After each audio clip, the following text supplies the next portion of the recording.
Ladies and gentlemen, welcome to the Maverick Mindset Radio Show. I'm Adam Williams. And I'm Ashley Muckinhaupt. And this is the radio show for the dreamers and doers. It's for those who are willing to step into the arena. Some call us the crazy ones, the misfits, the rebels, the troublemakers. We don't accept the status quo. We leave the world better than we find it. We approach each day with an enthusiasm unknown to mankind. We maintain irrational optimism about the future. This is the Maverick Mindset Radio Show, brought to you by me, Adam Williams. So there's a scene in one of the Avengers movies or Guardians of the Galaxy or something where Chris Pratt's character, Star-Lord, I don't remember what his actual character name is, meets Thor, and he does this like fake deep voice thing. And now that I've listened to myself on this show enough times, I'm like, I gotta start, like, I gotta drop it an octave. Or I need to get some like post-production like filter in here, because I'm like... And we all do, like, you've listened to yourself talk. Yes. I've done this since I was a kid. I'm like, I don't sound anything like that. Right. But then I hear myself and I'm like, I got to change this. It's horrible. All right. Practice. We're back. We're back for another episode. I'm working on my vocal range. I'm okay with mine. yeah, that's good. I'm good. That's all right. So back to our self-talk episode. You're fine with your voice. Yeah. Yeah. Okay. So we're covering a really boring topic today, but we're going to make it super fun. Yeah. And this is something not a lot of people know enough about, whether you're a business owner or not. Super interesting topic for me. We're going to make it interesting. We're talking taxes. Yeah. Well, and I don't know anything about taxes. So I probably am in the group with everyone else. But when we were preparing for the show, you taught me about my taxes as an employee. So it's not just for business owners. There's a little something for everyone today. But again, before we get into all of that, tell the people where to find us. That's right. Streaming live on Facebook, blowing your minds every Wednesday at 9, going live at 9:05. Still streaming on Facebook, growing a great following there. We're posting the episodes on Spotify, so last week's episode is now already on Spotify. We would love for people to hit that subscribe button on Spotify and leave us a 5-star review. If you want to leave us anything less than 5 stars, send me a message so we can talk about that. But we'd love to game that algorithm a little bit and get some more traction over there. We're streaming live on YouTube. Are we on YouTube with the new key this week? We're live on YouTube, streaming live on YouTube on the correct account. And, of course, you can always find us at maverickmindsetradio.com, where we link back to all of those things. And we've got merch. Notebooks. Where's my notebooks right in front of me? Yeah, got notebooks. We didn't bring the coffee cups. Stickers. No, we'll get studio coffee cups. Yeah. We talked about that last week. So check out maverickmindsetradio.com. We got the merch on there. Use the code Maverick10 for 10% off. Buy some stickers. Put them all over the place. All right, let's jump into the quote of the day. As always, we try to find these so they set us up for the show. So, Adam, what is today's quote? This was a good quote. Yeah. You found this one. I did. And I learned it. Like I told you yesterday, we don't have a quote. You said, yes, I do. So here we are. Quote of the day, brought to you by Rust Belt Business Law. Rust Belt Business Law exists to help business owners with the issues that keep them up at night. And the quote of the day from Albert Einstein. Yes. See, this is the second week we've actually attributed the quote to somebody. So Einstein's estate can't sue us now. Yeah. The hardest thing in the world to understand is income tax. Yeah. And Albert Einstein. Yeah, I feel like if Albert Einstein said that, we're okay. The rest of us are okay saying that we don't understand. No, you're not. That's no excuse. Because for the next 50 minutes, I'm going to teach you everything you need to know. Good. Not everything you need to know, but enough that you'll know more than 95% of the population. Enough that we'll know. In merely 1 hour. Yeah. More than what we... You'll be smarter than Albert Einstein by the end of it. That's, you know what? Every episode we walk out of here and say, that was the best episode yet. And today, we are making every listener, every subscriber, whether you're live or on the replay, you're about to be smarter than Albert Einstein. See, that doesn't happen every day. grow out your... Yeah, who makes promises like that? We do. Okay. Man, I have not had enough coffee today, especially for the topic that we have, but... I'm gonna get going here. I'm gonna build some momentum, and then it's gonna be hard to stop on this. Yeah. So, taxes. Yeah, and I know, like you said, it seems boring. It's not that interesting. I think when Joel came in here, I said it was taxes. He's like, fun. Yeah. But I think everyone should be a little fired up by the end of. I also keep thinking of Allen Iverson. Remember, he has that video of like, we're talking about practice, not a game, We're talking about taxes, not a job. Not a paycheck. We're talking taxes. All right. We're going to make this fun. We are. So can we just start, let's start taxes 101. Yes. I want to get into some updates. I want to get into Biden's tax proposal. Maybe we'll get into some good strategies and tips that people can use. But and really how taxes impact people's lives.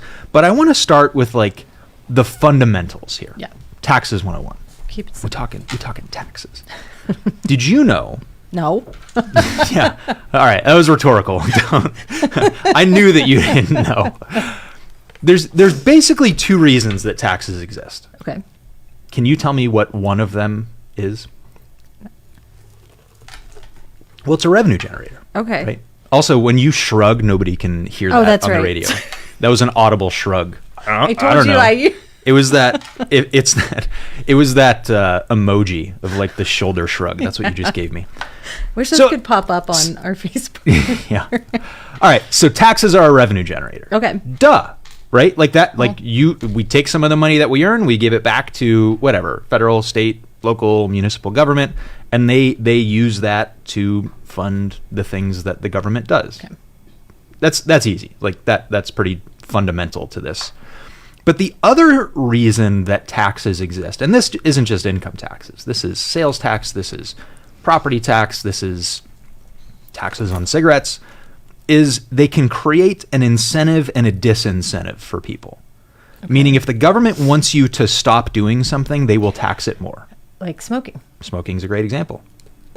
I used to occasionally buy a pack of cigarettes, and I was in the convenience store the other day. Somebody bought a pack. They were in line in front of me, and it was $12 for a pack of cigarettes. I remember when they were like $3.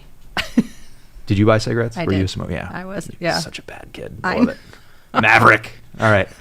So that's a really good example. But let's and I think it works, right? Yeah. That has been an effective use of tax policy. Yes. Now, the libertarian in me gets very bothered by that, but whatever. It's rather than straight up banning smoking, they can just make it prohibitively expensive or deterrent in a way because it costs so much money.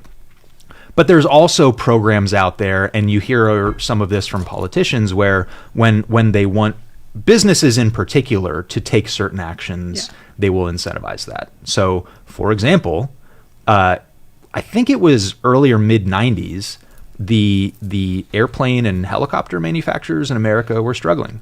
So they created some tax breaks so that businesses and people that could afford it went out and bought aircraft. They bought helicopters. They bought airplanes. And it saved these businesses and preserved a whole bunch of jobs. And they did that through tax policy.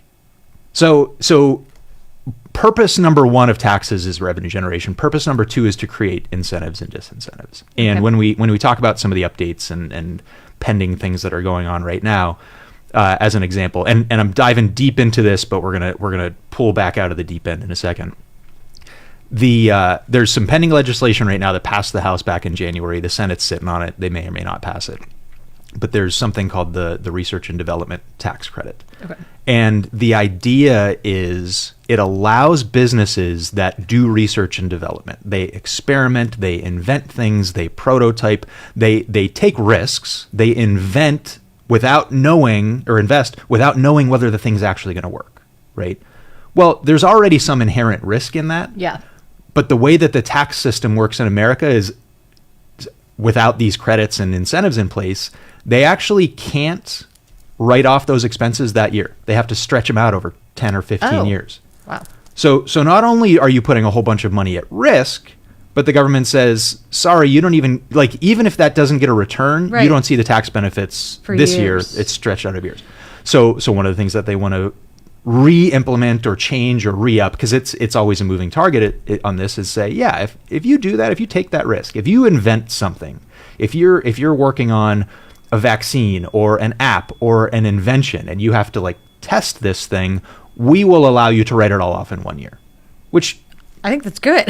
Well, it creates incentives to do that, right? It allows businesses to be a little bit more risky, and then there's another level to that where not only in some circumstances can you take that deduction, But you can actually get a tax credit, meaning it directly reduces your tax bill, or maybe you actually get some money back from the government. So there's sort of three levels to this. There's the base level of write this off over a long period of time, which would create a disincentive to do research and development. Yep.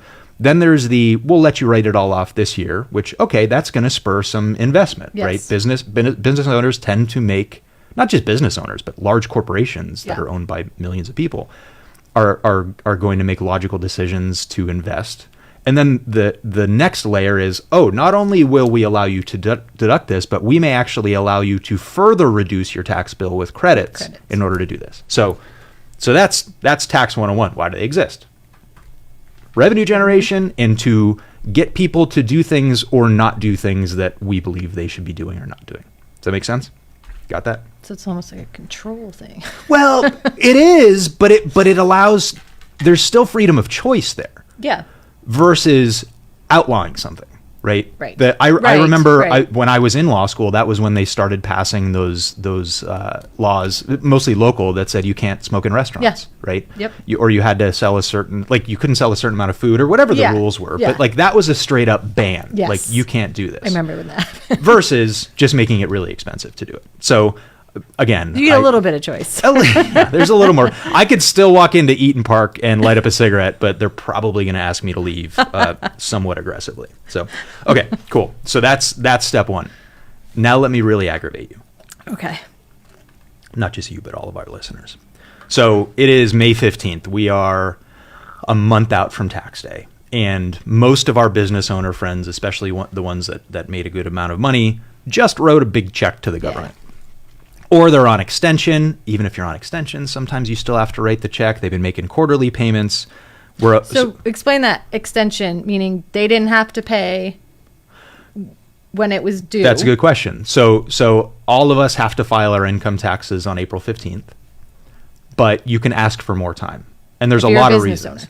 Well, anybody can ask for an extension, but there's different rules and restrictions and requirements on that. So like our business is under extension right now. For some managerial reasons that we have. Our books were really up to date, but we wanted additional time. And our taxes are complex because we own pieces of other businesses. Well, if those numbers don't come to us until March, then we need some more time to make some adjustments, even though we do a lot of planning on our taxes. Are there penalties if you choose to do an extension? There can be penalties if you do it wrong. There can be penalties like if you don't make proper estimated payments throughout the year, or if you had too little withheld from your paycheck. If you're an employee, if you had too little withheld, you can pay penalties, you can pay interest. But for a lot of people, they filed April 15th, they paid it a bill, or they're on extension and they'll file later this year. But as of right now, we're about a month out from tax day. And one of the reasons that I wanted to talk about this now is if you're not working right now, especially if you're self-employed, if you're not thinking about next year's tax filing, which you'll make 11 months from now, you're missing out on opportunities. And I don't think a lot of people realize that. Right. Especially business owners. They sit down with their tax preparer between February and April, and it's very reactive and it's very frustrating and it's stressful because it's usually a lot of money that they have to pay that They've sometimes missed they don't months have. of preparing. And so this is of course why we started Pennywise Tax Strategies. But all right, so let me get people really fired up about this. Fiscal year 2023. The federal government anticipates $4.5 trillion of revenue. So if it were a business, they would do $4.5 trillion of revenue. That's $13,341 per person in America. So the federal government has a budget of $13,341 per person. That's the revenue. Except they spend $18,406 per person. So this is where we talk about a budget. This is where we talk about a deficit. Yeah. So we're anticipating revenue of $4.5 trillion, but we spend $6.2 trillion.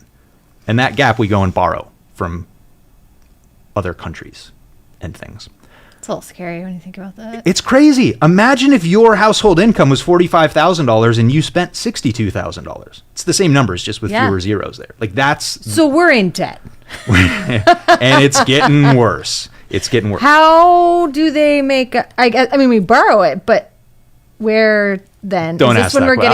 I don't even want to get into that. No, because nobody thinks about how we're going to pay it back. Yeah. And this is a relatively recent trend. So the last time we had the last time we had a budget surplus, meaning we spent less than we brought in, was I think 2000.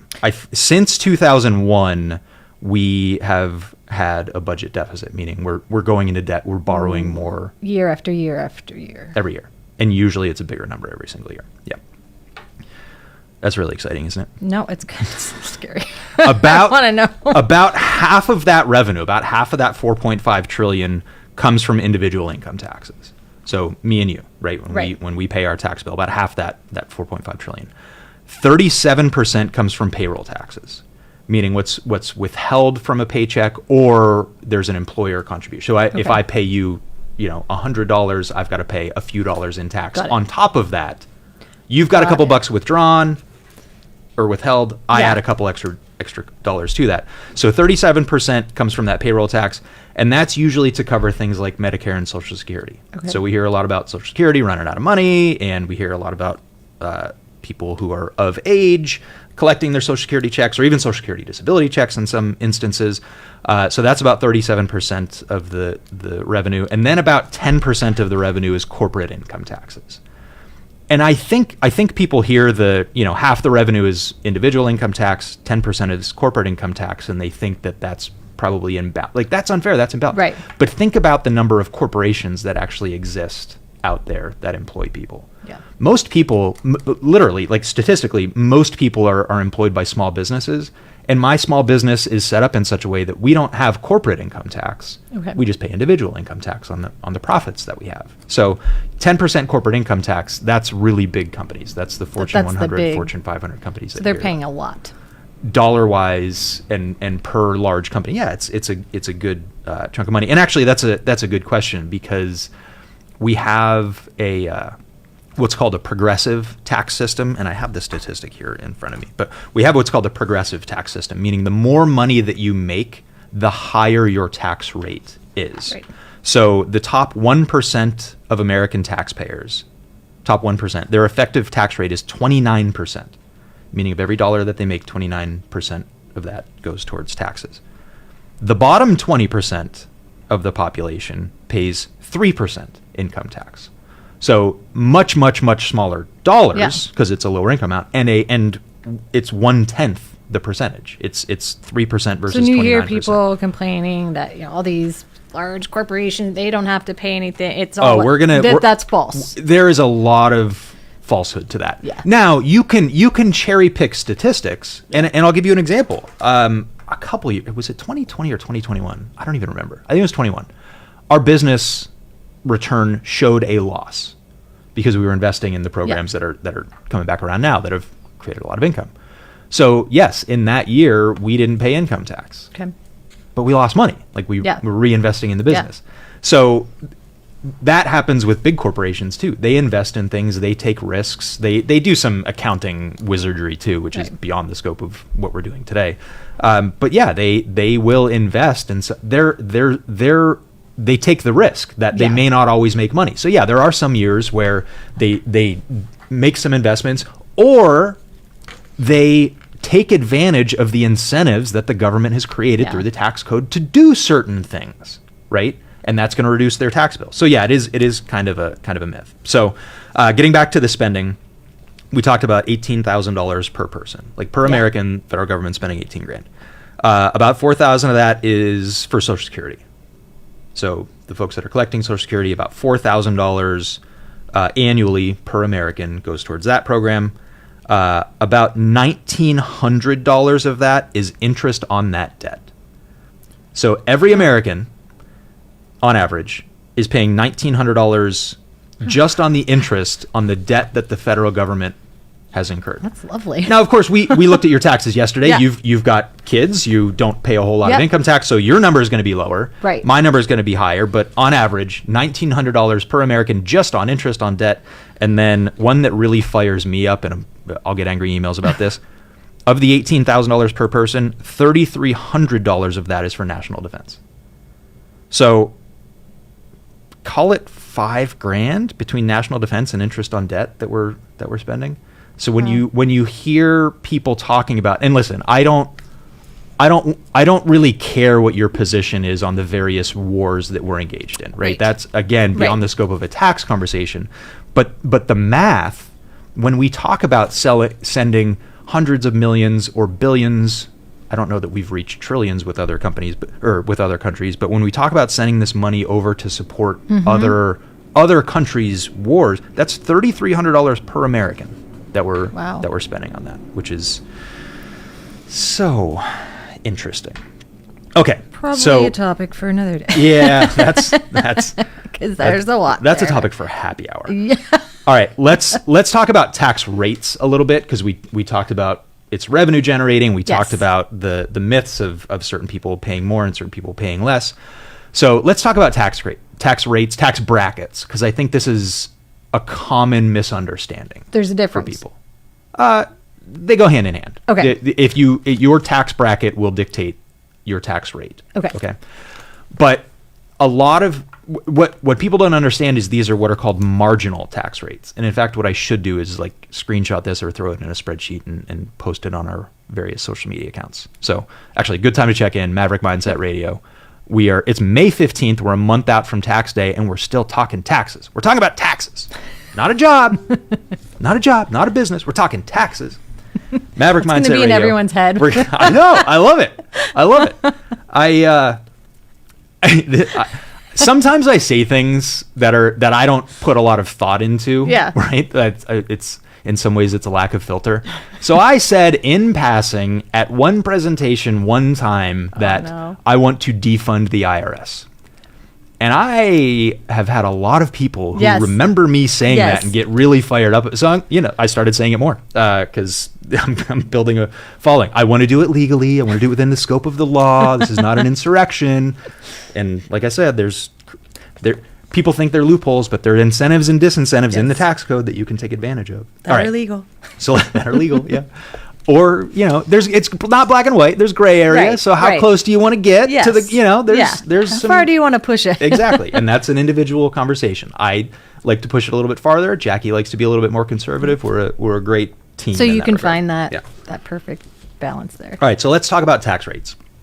And I'm just going to talk about federal tax rates because I think that's the simplest. But what people don't really understand is there's these levels to this. And depending on the level, the tax rate will change. So remember, I talked about it's a progressive system. Yes. So if you're single, not married filing separately, not head of household. If you're single, break down what is the difference between single and head of household.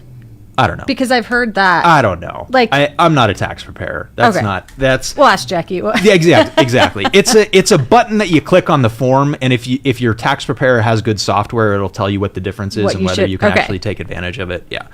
So I'll use the example if you're single. If you make $11,000 or less, you pay 10% income tax on that. Okay. Now, there's exceptions. There's the standardized deduction. There's tax credits, child tax credits, all this other stuff. But generally speaking, your first $11,000 of income is taxed at 10%. From $11,001 up to about $44,000, it goes up to 12%.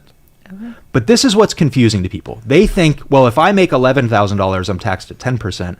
But the moment I make $1 more, I'm now taxed at 12. I don't want to do that. Right. I'd rather just make the 11,000. But it's marginal. Your first 11,000 is taxed at 10%. Every dollar above that is then taxed at 12%. Okay. You following me? So not kind of. So your actual tax rate will be somewhere between 10 and 12%. It's not that jump of 10, 12. Yeah. So a big number, let's take a bigger example, and I'm rounding. $44,000 of income up to $95,000, the tax rate is 22%. That doesn't mean that all of your income is taxed at 22%. Just that it's funny that we're like talking to each other and I'm gesticulating here, but like nobody on the radio can. Man, I hope you guys are following this. I need a whiteboard. Come down to 5th and State in downtown Erie and watch me map this out. Everybody will be out here. So that tax bracket of about $44,000 to $95,000 is a 22% rate. So a big jump, but you only paid 10% on the first 11,000. You only paid 12% from 11,000 to 44. Okay, so I miss it. There's the progressive thing. So that first is still at 10. Mm-hmm. So as you get up, it's still at the different numbers. So we Okay. like to calculate, and I use this word when I cited it earlier. We like to talk about an effective tax rate. Okay. So the top 1% has a 29% effective tax rate, except there is no tax bracket that's 29%. Okay. It just works out that that's like of the total tax that you paid based on these brackets, your first 11,000, your next 33,000, your next Got it. 50,000 after that. I did not know that. I know I'm not I the don't think a only lot of one. people did, because a lot of people say, no, I don't want to make more money because then my whole tax Yeah. rate's going to go up. And it's like, yeah, but you're still making more money. You're not paying a higher rate on the lower Yeah. brackets. So a lot of people have a misunderstanding. Well, because I've heard that before. Like, if you make that, you're into that next bracket now, and now Right. you're. So you're going to Yeah. pay a higher rate on that next bracket, but not the lower brackets. So Got you it. still pay the lower rate on the rest of that stuff. And we get up to income over 570,000 or 700,000, depending on if you're single or married. We get up to a 37% federal tax rate. So that when we've got some, your first few dollars Yeah. at 10%, your next few dollars at 12%, eventually we work up to a 37% federal income tax rate. So every dollar that you make over $578,125 is taxed at 37%. Okay. All right. So do you understand Yes. generally how tax brackets work Yes. now? Good, because I think that's something that a lot of people don't really understand. Now, here's some food for thought. I think this is really interesting. There is some level of fairness to that people that are at such a higher level of income pay a higher rate of Right. tax. And I know how that sounds as I say it out loud, and there are people saying, that's not fair, everybody should pay the same amount. Okay, but think about this. Think about sales tax. Yeah. You and I can go and buy the same $20 t-shirt, and you'll pay 6% sales tax, and I'll pay 6% sales tax. That tax has a much bigger impact on you. That's $6 of tax. That's a big chunk of your income. Yeah. For me, it's not. Yeah. $6 is not a big chunk of your income, Yeah. but by way of example. But we're- right. So generally, poor people are more impacted by the income tax. Yeah. Because it is a bigger chunk of their income that goes to that. So that some would argue that is not as fair. Yeah. So that's didn't the look at difference. it that way. Well, Yeah. but that's the difference between this progressive tax system on income taxes and the flat tax rate of sales tax Yeah. is it can be perceived that a sales tax is more unfair to poor people. Yeah. Got that? Yep. Man, talking about taxes. I love it. Okay. Where do we want to go from here? How about let's jump into some of the myths. I was just going to say, Can we do let's that? do the, yeah. Okay. So I alluded to some of this earlier, but one myth that you hear pretty frequently. Before we get into that, Oh, I what? have a question. Okay. Because we talk about this. This is the most notes you've ever taken during an episode. Because I have my book. So why is it important for people to have help with filing their taxes and not doing it on their own? Because we talk about that, like hiring professionals to do the things that you don't know how to do. A lot of people, we jump on TurboTax, we just do it ourselves. Why? That can be a little dangerous. Why? You know what? That is a really good question. And the answer is really it depends, right? If you are a single person with no kids and you've got one job that you had the entire year and you get your W-2, TurboTax is probably just fine. Okay. Now, for only a little bit more money, you can actually hire a person to fill out your taxes for you. So it's not a big jump in expense. What did you tell me? You paid $250 or something? Yeah. So you paid $250 to have your taxes filed, and yours are more complex. You've got W-2, you've got kids, and But it was the peace of mind that 100%, I didn't there's a have lot of to, value to that. right? Like, so let's knock this myth out of the way. The myth is there is a right answer when it comes to your taxes. There is a mathematical, scientific, exact calculation of how much you should pay in tax. That is a myth. It's not that straightforward. There are answers that are acceptable to the IRS, okay. and then there are some that may not be acceptable to the IRS. This is where I talk about that gray area. Now, again, your taxes are much more straightforward, Right. but there are certain deductions or credits that you may be able to claim that you're not claiming that I wouldn't know about. that you wouldn't know about. Yeah. Right. So that's one reason to talk to a professional. And again, we're not talking even at a W-2, like an average W-2 salary. We're not talking a super big expense. We're not talking really niche expertise. We're just talking about experience filing taxes like this. There is no right answer. And any tax preparer who tells you there is a right answer is really doing you a disservice, because there's always room for interpretation. Now, if you look at your tax return, and we're going to talk about this later, if you look at your tax return and you don't actually pay federal income tax, we don't need to get any more aggressive, right? Like why stretch it so far? And for people that aren't making $20 or $30 or $40,000 a year, they probably aren't paying any federal income tax. Okay. Even though we talked about those tax brackets, there's these other what's called where the credits and stuff come in. Credits, there's the standard deduction, there's a little bit of complexity to it.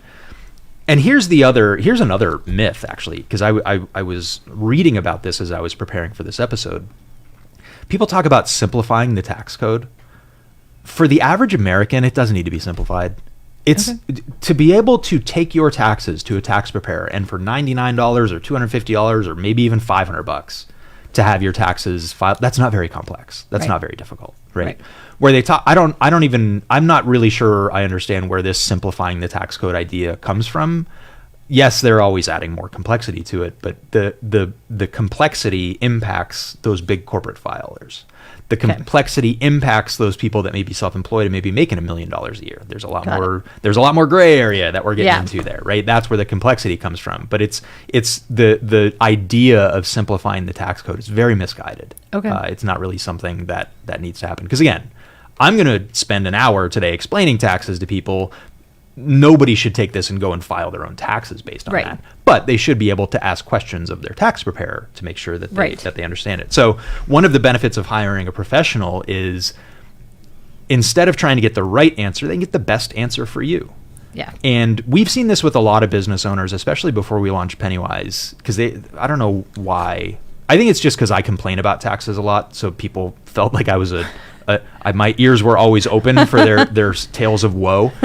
So they'd go to their tax preparer in March. Tax preparer would prepare the taxes and say, all right, you owe this amount of money. And they'd say, no, go and fix that. And then the tax preparer would fudge some numbers and shift some things around and lower the number a little bit. But that's not tax planning. That's not tax strategy. That's still just very reactive. To. But in those instances, they actually used some of that gray area that existed to drop the number a little bit. Now, you can drop it even more by being more proactive than that. But that's a really great example. And I laugh at the memes on the internet that are like, I'm really glad I learned about parallelograms in school this parallelogram season, right? We didn't learn about taxes. And there's other funny ones about, like, the IRS says you owe us money. How much? Well, we don't know. Well, what if I get it wrong? Well, then you go to jail, right? But there is no right answer, right? There's an answer that the IRS would be willing to accept. So I think that's a common myth, and that's one of the benefits of hiring. And again, we're talking tax preparer. I'm not talking tax strategist. Well, explain the difference. And I asked you this yesterday. Accountant, CPA, strategist. Oh yeah. Do we have time for this? We have time for this. What's this is going to be it. I got to open up so Jackie and I are flying to Chicago tomorrow, and we are giving a presentation. This should reassure everybody a little bit. We are giving a presentation to a room full of business owners that have.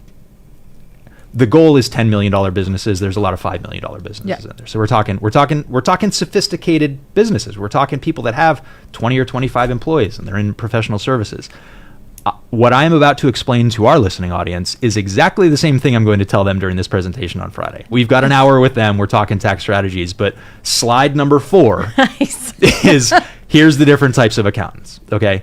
And depending on your situation, whether you have a business or a job, and depending on the size and complexity of that business, you don't need an individual in each one of these roles. One person can wear more than one hat. Okay. But as your business gets bigger, like in most things, it's good to specialize and segregate a little bit. So I'll use the business example. Most businesses all businesses have a bookkeeper, someone who keeps track of money coming in and money going out. This really undersells it because it's such an important job. There's a lot of right answers and wrong answers in bookkeeping versus tax preparation. This is data entry, but high level data entry. You've got to have some understanding of how the business works. So we have in our business, our bookkeeper also fills our controller role. Mm-hmm. And she will make entries in bookkeeping that I'll go back and say, that isn't a marketing expense, that's a professional development expense or something like that, right? Okay, so you got bookkeepers. So if this is the person doing your entries in QuickBooks, or if you've got an Excel spreadsheet where you track this stuff, that's your bookkeeper. Then we have payroll providers. Okay. Not every company has employees, but even if you are a single member LLC and you're an S corporation and you put yourself on payroll as the owner, you should have someone doing your payroll. This is one, no business owner in America should be doing their own payroll. It is so cheap to find someone else to do this. There's national companies that do it very well. There's always local businesses that like to do it, especially if you're throwing them some other tax prep work and stuff like that. I don't believe any business owner should be doing their own payroll. It's too complex. There's monthly or quarterly filings, there's federal filings, there's state filings, there's a bunch of like rule following that you have to do. So just get somebody to do it. It's not that expensive per pay period. I never understood watching, the firm I used to be in, a solo lawyer with a single employee, and these lawyers would do their own payroll tax returns, and it's like, dude, you charge $500 an hour. Yeah. Like somebody will do this for you for $20 a week. Right. Okay, so we got bookkeepers, we got payroll providers. Then there are financial accountants, and this is a lot of CPAs. Financial accountants have a historical focus, meaning they look backwards. They say, okay, here's how your business did in April. You brought in this much revenue, here were your expenses, here's how much money you made. They're looking backwards. That's financial accountants. Then you have managerial accountants. They tend to have a future focus. So if you have a CFO, for example, or if you are acting as your own CFO, you can do your budgets. You can say, okay, here's what we project, here's what we think will happen for the rest of the year with our revenue, with our expenses. If we make this key higher, here's how some of those expenses will shift around. So you're looking forward. That's a managerial accountant. Okay. They're helping you set goals. They're helping you predict the future in some ways. So that's your CFO. Then you have a tax preparer. And most people are familiar with this concept, but it's very frustrating to me when I hear the conversations or see it on social media and a business owner says, I need an accountant, and everybody recommends their tax preparer. And it's like, okay, but what if this person needs a bookkeeper or payroll company or managerial accountant? Their tax preparer may not be the person setting the budget, helping set the budget for the company. So right. Understanding what type of accountant you're asking for will get you better answers. And I feel so bad for these business owners when they say, I need an accountant, and somebody throws a name out there and it's a person who does tax prep, and they may be really good at it, but the business needs so much more than that in a lot of instances, right? They may need a financial accountant, someone who can prepare their financial statements and say, hey, here's how last month did. You better make some adjustments, So that's your tax preparer. They tend to focus on accuracy. They actually tend to focus on that right answer and filling out the forms. So this is your person that you pay $250 or your H&R Block, or we've used various CPA firms in the past to prepare the taxes. And then what I put as the biggest value add category, in other words, most expensive. Actually, I shouldn't say that, because managerial accountants can charge significant fees too. But the highest level here, the top of the pyramid, when your business reaches the point where you need it, this is your tax strategist. Okay. This is the person that is sitting with you on May 15th of 2024 saying, hey, you're going to have to file taxes in 11 months. How is the first 5 months of the year gone? What are you projecting for the next 7 months? Let's make a plan for this. Let's adjust for it. So I'll give you, this is my story. My tax preparer, he filed our taxes a couple of years ago. It was a good year for us. He said, how does next year look? And I told him, and our income was going to quadruple. And his only response was, wow, here's the estimated taxes that you should pay. Because again, you have taxes withheld from your paycheck. Business owners, we have to send checks into the government every quarter. And that was the best that he could come up with on that. And if I had done that, I would have sent hundreds of thousands of dollars to the IRS. Instead, we implemented some tax strategies. We made some adjustments throughout the year, and we actually reduced our tax bill by like $250,000. It was $250,000 that we saved that year through some of these strategies. And that's what's really missing. The tax preparer is compliance. Here's the right answer. I filed your form. Here's the forms for next year. Make your payments. The tax strategist says, whoa.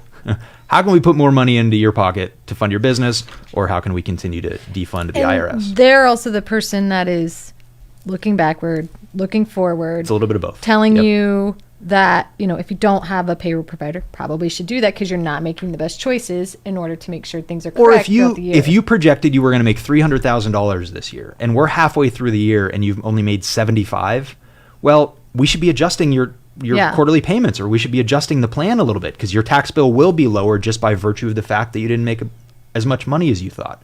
Or maybe you're having a killer year so far and you're not having enough withheld. Where did I just see? I was just in one of these Facebook groups that I'm in, and a friend of mine who lives in New York City says he sets aside 18% of his revenue, top line revenue. Every dollar his business brings in, he sets 18 cents of that aside. So he's only got the 82 cents left over to fund his business and have profit left over from him. But 18 cents of every dollar that he brings in, he's setting aside for taxes. Somebody like that could really benefit from some tax strategy, I think. Okay, so that was myth number one, is that there's a right answer. You asked about the difference between CPAs and accountants. This is good, and I don't have enough time to go into it as much as I want to. Here's the difference. Most accountants, they may have an associate's degree, a bachelor's degree, something like that. CPAs are licensed. They've taken a test. They have rules of professional conduct that they have to follow. They have ongoing educational requirements that they have to comply with. I have to explain this whole thing before people get upset, but you actually don't need a CPA if you're a small business. Okay. But it's really good to have one, not because of that licensing and the educate, but because those people tend to have more experience and more exposure to different things. So Jackie is a CPA. Yes. The certified public accountant was necessary in her prior career. She worked for public companies, certified public accountant. Got it. She worked for a bank that they would issue their financial statements quarterly or monthly or whatever, and the SEC would get those and the shareholders would get those, and there's really specific rules that those financial statements have to follow, and you must be a CPA to do those things. But for us, filing our taxes, you don't need to be CPA. Okay. There's other titles and things out there. So it's not necessary to be a CPA, but it's like the intangibles that the CPAs have. Like, the ongoing education is great. Jackie has to get a whole bunch of credits, and Phil, who works for us, has ongoing educational requirements. And it is nice that they have rules in place governing their profession. But the reality is a lot of the rules that they follow don't apply to most Americans and most business owners. It's a really specialized field, but the credentials don't hurt. You know, we don't benefit from them directly, but Jackie learned how to interpret generally accepted accounting principles and, oh man, I'm drawing a blank on the word, but these other like financial advisory. I know she's listening and she just yelled it out. FASB, is it FASB? Whatever. She'll comment if she's listening right now. But she had to learn these rules, these regulations. They're written like laws, and then interpret those things. Okay. Well, she no longer has to deal with those rules and those laws and those regulations, but what she does now is she reads the tax code and interprets that and makes a decision based on it. So it's a muscle that she developed, but she doesn't actually need to be a CPA to do a lot of that work. But appearing before the IRS, you do have to be a CPA or a lawyer. So there's benefits to it, but generally speaking, all CPAs are accountants. Not all accountants are CPAs. Got it. If that makes sense. Yep. So most like high volume tax preparer businesses that we've talked about, those typically are not CPAs doing that work. Okay. They have some other type of designation. Okay, let's talk about one other myth here, and we alluded to this earlier. But the myth is that the rich don't pay taxes. Half of taxpayers pay 97% of the taxes. So everyone who's above average in income pays 97% of the tax. The top 1% of income earners pay 1/3 of the income tax. 1% of the population pays 33% of our income tax.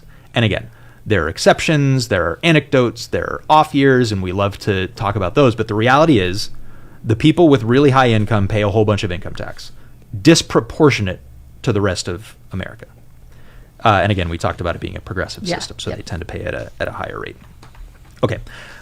Can we talk about some changes that are being proposed? Can we go over this a little bit? Yeah, because I again, don't don't know what these are. So, and some of the changes, they're proposals, they're ideas that are out there. They may or may not have an effect on people, but I think it's worth, if you have an understanding of where things are going, it also helps you to understand where things are currently. yes. So we're Maverick Mindset Radio Show. We're talking about taxes today, streaming live on Facebook, going to be up on Spotify. Make sure you subscribe, leave your review, follow us on YouTube. We're talking taxes, and President Biden has made his tax plan proposal Okay. for the year. And I want to highlight a couple of these things because it'll add another layer of understanding about how our tax system works. Okay. So we talked about sales taxes a little bit. We talked about income taxes a little bit. There is also something called a capital gains tax. Okay. So if you buy an asset like an investment property or really anything that increases in value, and if you hold that asset for more than a year, you don't pay an income tax rate, you pay a capital gains tax rate. So if I bought Bitcoin and doubled my investment on it, and then I sold it over a year later, I don't pay my 37% income tax rate. I pay a lower rate on that. Okay. And the way that works right now is for anybody who makes less than $47,000, you actually don't pay any capital gains tax. So if you owned an apartment building and you bought it for $100,000 and you sold it for $1 million, and you happen to make less than $47,000, you don't pay any tax on that gain. Pretty wild, right? Yeah. Now, I just made a really outrageous set of circumstances there. Like, that doesn't happen very often, but even somebody who goes and buys some cryptocurrency, right, and holds it for more than a year, they don't pay any capital gains tax. And that's what it currently is. Yes. Okay. If you make between $47,000 and about $500,000, you only pay 15%. Oh. So again, we're talking about taxes. We're talking about a marginal tax rate for the higher income earners of 29%. Yeah. Well, if you sell an asset, if you bought some stock and you held it for more than a year and you make less than $500,000, you only pay 15% on that. Okay. So much lower rates. Yeah. So what does that tell you about incentives? The government is trying to create an incentive for you to invest. Got it. Right? To try and grow some wealth. If you make over $500,000, your long-term capital gains rate is only 20%. So even the highest income earners, if they buy a whole bunch of stock and they make a whole bunch of money on it and they hold it for more than a year, they're only paying 20% capital gains tax on that, which is kind of nice. The proposal from President Biden would take that rate to 39.6%. So it would effectively double. So now it's not an incentive. That's kind of it, right? A lot of people are going to look at that and say, gosh, if he's proposing that the capital gains tax doubles, let's talk about how this shakes out. President proposes capital gains tax is going to double. What are a bunch of people going to do? They're going to sell their assets that have a gain to pay the lower rate right now. What's that going to do? Lower the price. They're going to flood the market with all this stuff that they want to get rid of so that they don't get hit with the higher tax rate. Like, that could cause a significant shift in the stock market. Yep. People are going to go and sell their stock to capture their gains to only pay 20% or 15% because there's the risk that they may have to pay 40% if this thing passes. So, interesting thought exercise of most people say, well, I don't make $500,000 and I don't have any capital gains. I don't have to worry about this. Yeah, you do, because it could affect the stock market.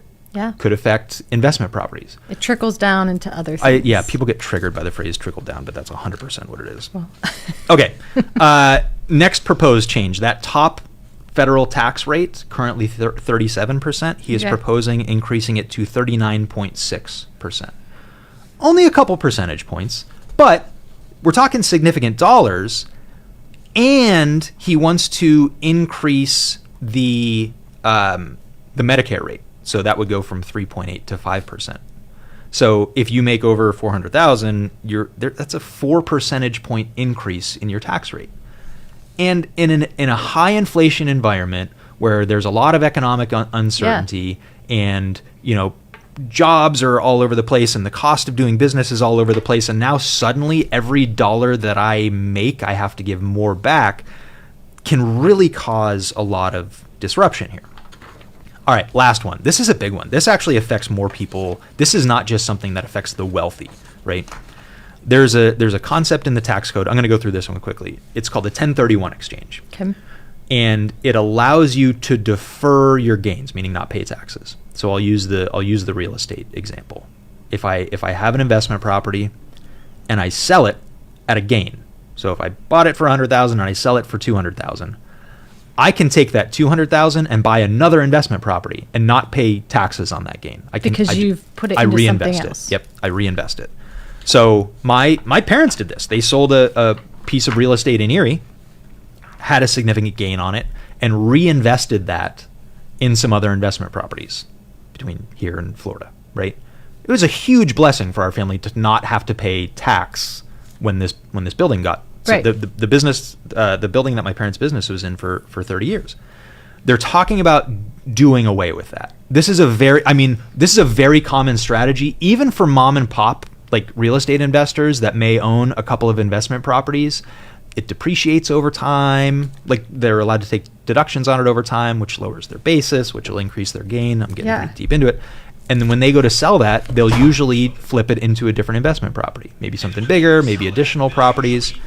And they're talking about doing away with 1031 exchanges. And that would really be catastrophic for real estate investors. And again, we're not talking big corporate investors. We're talking... Well, there's a lot of people that do that now. People that own 1 or 2 or 10 units or 100 units. Like, yes, it'll affect people that are worth hundreds of millions, but it'll affect people that bought 2 investment properties as part of their retirement plan. Mm-hmm. It'll affect their estate planning. It'll affect the taxes that their kids pay. So those are some pretty big changes that are proposed out there. Now, those are significant, and they're going to have to fight over it. But as we're leading into an election year, we're in an election year, as we're leading into a presidential election, and who knows what the rest of the government is going to look like after that election. Yeah. If the proposal is to double a capital gains tax rate, and all they succeed with is a 50% increase, that's still a pretty big deal. Yeah. So, okay, here let's jump into action items because we're getting down on time. I want people to step on the scale here. Yeah. And this is what we're going to do. So, our action items, we do this once a week. I'm taking your part of the script because I'm on a roll. We're here once a week. We like people to do something after every show. Today's assignment is easier than most. But here's one thing that I've learned. I've learned that the more successful people, the more successful business owners know their numbers. Yeah. And I think to a lot of people, that's kind of a throwaway phrase. Like, what does that mean, know my numbers? Mm-hmm. Well, I can, with a few clicks of a mouse, tell you how many leads we get into our business. Yes. I can tell you how much revenue we generate. I can tell you the return on investment on employees, individual employees that we have, how much we pay them, how much money we get back out of it. And I can tell you with a few clicks of a button how much I paid in taxes last year. And what a lot of people don't realize or think through, especially as you get up to a higher income level, is taxes are your biggest expense. Mm-hmm. Between income tax and sales tax and property tax and Lord knows what else, half your income is going towards taxes, probably. Yeah. Which means you're working from January 1st to June 30th just to fund that $13,000 that the government actually collects, the $18,000 per person that they're paying. The first 6 months of your year, you're spending on that. So I want you to step on the scale. Pull out your Form 1040.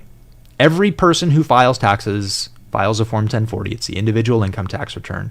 And I want you to flip to page 2 of that return. It's only a couple page document. Flip to page 2 of that return. Look at line 24. That is your total tax.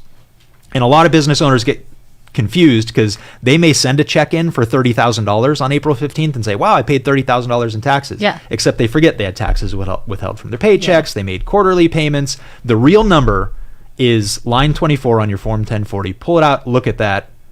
That's your number. And then don't set anything on fire. After you see it. Those are your 2 action items. Look at the number, don't set anything on fire. But step on the scale. Let's see what the number actually looks like. So I hope this was helpful. I was worried about filling this hour. I could have gone another hour. Yeah. Do you think Joel Was there will let an us incentive stay for on? that though? Right, the Yeti. If they send us the number. Oh yeah, go look up your number. If you send it to us, we got free Yetis. Yeah. We have an abundance of coffee Yes. mugs. I totally forgot about that. I didn't. There's your challenge. That's why I'm here. All right, great show today. Yes. Really educational. Smarter than Einstein now. Yep. All right. I believe in you. See you next week. That was good.